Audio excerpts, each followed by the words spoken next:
ശിക്ഷകളേറ്റ ദേവാത്മജ എന്നെ അൻപോടു ദീനം തോറും നടത്തുന്ന പൊന്നിടയനന്തം വന്ദനമേ എന്റെ പൊന്നിടയനന്തം വന്ദനമേ. ദൈവവചന ചിന്തകൾ കേൾക്കുന്ന എല്ലാ മാന്യ ശ്രോതാക്കൾക്കും ക്രിസ്തീയ വന്ദനം. സദൃശവാക്യങ്ങളുടെ പുസ്തകം 5-ാം അധ്യായം 21-ാം വാക്യത്തിൽ മനുഷ്യൻ്റെ നടപ്പൊക്കെയും അവൻ തൂക്കി നോക്കുന്നു എന്നോർപ്പിക്കുന്നുണ്ട്. നമ്മുടെ ജീവിതയാത്രയുടെ ഓരോ മേഖലകളെയും വളരെ സൂക്ഷ്മതയോടെ ശ്രദ്ധിക്കുകയും അതിനെ തൂക്കി നോക്കി ന്യായമായ നിലകളിൽ നമ്മെ വിധിക്കുകയും വിസ്തരിക്കുകയും ഒക്കെ ചെയ്യുന്ന ഒരു ദൈവമാണ് നമ്മുടെ ദൈവമെന്ന് നമ്മെ ഒന്ന് ഓർപ്പിക്കുകയാണ്.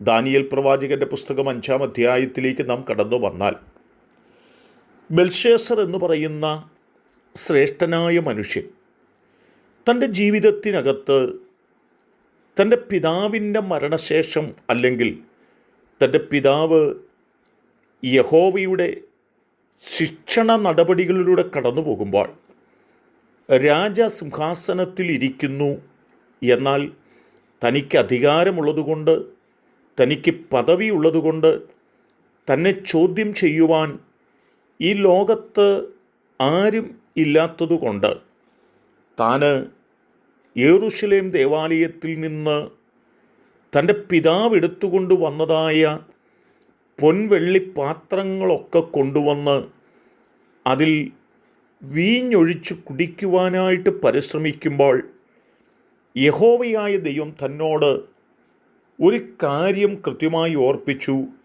അത് മറ്റൊന്നുമല്ല, താൻ നോക്കിയിരിക്കെ തൻ്റെ ചുവരിന് നേരെ ഒരു കൈ വന്ന് ഒരെഴുത്ത് എഴുതുകയാണ്. ആ എഴുത്ത് മെനെ മെനെ തെക്കേൽ ഊർഫസി എന്നായിരുന്നു. അതിൻ്റെ അർത്ഥം എന്താണെന്ന് ചോദിച്ചാൽ, ദൈവം നിന്നെ ഒന്ന് എണ്ണി നോക്കി, ദൈവം നിന്നെ ഒന്ന് തൂക്കി നോക്കി, നിന്നെ കുറവുള്ളവനായി കണ്ടിരിക്കുന്നു എന്ന് ഓർപ്പിക്കുകയാണ്. ഈ വാക്യം എന്താണ് നമുക്ക് നൽകുന്ന സന്ദേശമെന്ന് ചോദിച്ചാൽ, നമ്മുടെ പ്രവൃത്തികൾ, നമ്മുടെ യാത്രകൾ, നമ്മുടെ ജീവിതം മുഴുവനായി കൃത്യമായ തലത്തിൽ തൂക്കി നോക്കുന്ന ഒരു ദൈവമാണ് നാം സേവിക്കുന്ന ദൈവമെന്നുള്ളതാണ്. ആ ദൈവം നമ്മെ തൂക്കി നോക്കുമ്പോൾ നമ്മിൽ കുറവുള്ളവരായി കാണുന്നു എങ്കിൽ നമുക്ക് പിന്നീട് മുൻപോട്ട് പോകുവാനായിട്ട് കഴിയാതെ വരുന്നു എന്ന് ഇവിടെ ബെൽഷേസറിൻ്റെ ജീവിതവുമായി ബന്ധപ്പെട്ട് ഓർപ്പിക്കുക തന്നെയാണ്. ആയതുകൊണ്ട് തന്നെ നമ്മെ തൂക്കി നോക്കുന്നതും നമ്മെ വിസ്തരിക്കുന്നതും നമ്മെ വിധിക്കുന്നതുമായ ഒരു ദൈവമുണ്ടെന്നുള്ള ആ യാഥാർത്ഥ്യങ്ങളെ നാം തിരിച്ചറിഞ്ഞുകൊണ്ട് നമ്മുടെ ഓരോ പ്രവൃത്തികളും അത് കുറവുള്ളതായി തീരുന്നതായിട്ടല്ല.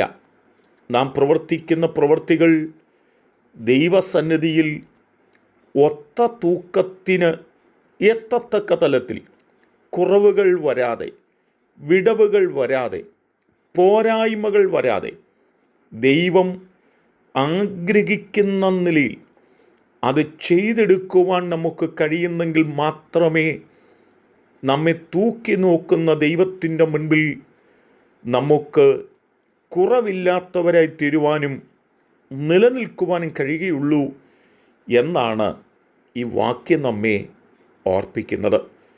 ആകയാൽ എന്നെ കേൾക്കുന്ന പ്രിയപ്പെട്ടവരെ, നമ്മുടെ പ്രവൃത്തി നമുക്ക് സൂക്ഷിക്കാം, നമ്മുടെ ജീവിതം നമുക്ക് സൂക്ഷിക്കാം, നമ്മുടെ ഇടപാടുകൾ നമുക്ക് സൂക്ഷിക്കാം. നമ്മുടെ ജീവിതത്തിൻ്റെ എല്ലാ മേഖലകളും കുറവുള്ളവരായി തീരാതെ കണക്കിനൊത്തവണ്ണം തൂക്കത്തിനൊത്തവണ്ണം പ്രവർത്തിച്ചുകൊണ്ട് മുൻപോട്ട് പോകുന്നവരായി തീരുവാൻ നമുക്ക് നമ്മെ ഒരുക്കാം. അതിന് ദൈവം നമ്മെ സഹായിക്കട്ടെ. കരുണയുള്ള ദൈവമേ, ഞങ്ങളെ തൂക്കി നോക്കുമ്പോൾ കുറവുള്ളവരായി കണ്ടിട്ട് ഞങ്ങളെ തകർത്ത് കളയാനിടയാകാതിരിക്കേണ്ടതിന് ഞങ്ങൾ ന്യായമായ നിലകളിൽ ജീവിപ്പാനും തൂക്കി നോക്കുമ്പോൾ കുറവില്ലാത്തവരായിരിക്കാനും ഞങ്ങളെ സഹായിക്കണം. യേശു കർത്താവിൻ നാമത്തിൽ തന്നെ ആമേൻ.